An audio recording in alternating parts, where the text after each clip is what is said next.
Est-ce que tu crois que l'opéra, c'est ringard et incompréhensible? J'ai un spectacle pour toi. Bienvenue dans Théâtralité. la série où je te parle de spectacle depuis mon oreiller. Carmen par la compagnie Maurice et les autres. Alors attends, reste. Promis, ok, j'ai dit Carmen, mais c'est pas un Carmen comme les autres.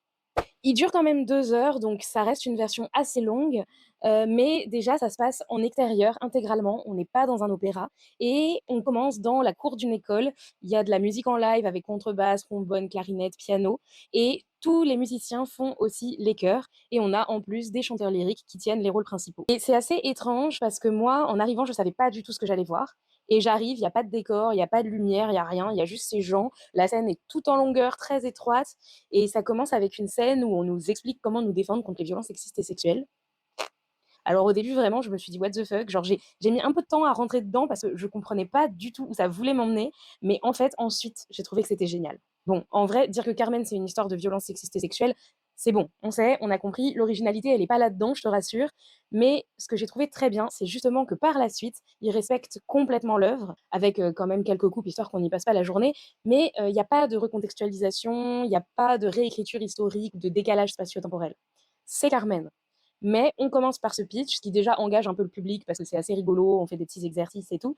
Mais surtout, ça nous donne un prisme à travers lequel on va voir tout ce qui va suivre. Et j'ai trouvé ça très intéressant de ne pas forcer l'opéra à raconter ça en changeant des trucs, mais juste de nous donner cette clé au départ, en dehors de l'œuvre, et ensuite de faire l'opéra normalement. Ça change complètement notre perception de tout ce qui se passe. Deuxième chose originale, attention, cette vidéo contient des spoilers, c'est un spectacle déambulatoire et je le savais pas.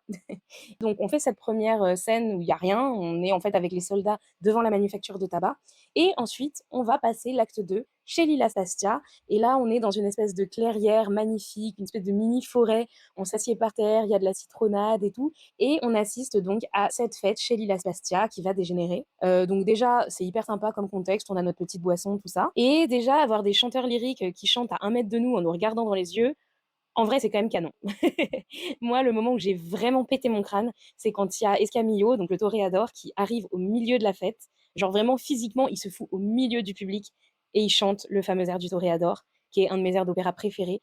Et comme en plus tout le monde le connaît, tous les publics chantaient les chœurs, c'était juste incroyable comme moment. Genre, ça m'a énormément marqué. Et en fait, on est vraiment dans un dispositif où on n'est pas que spectateur.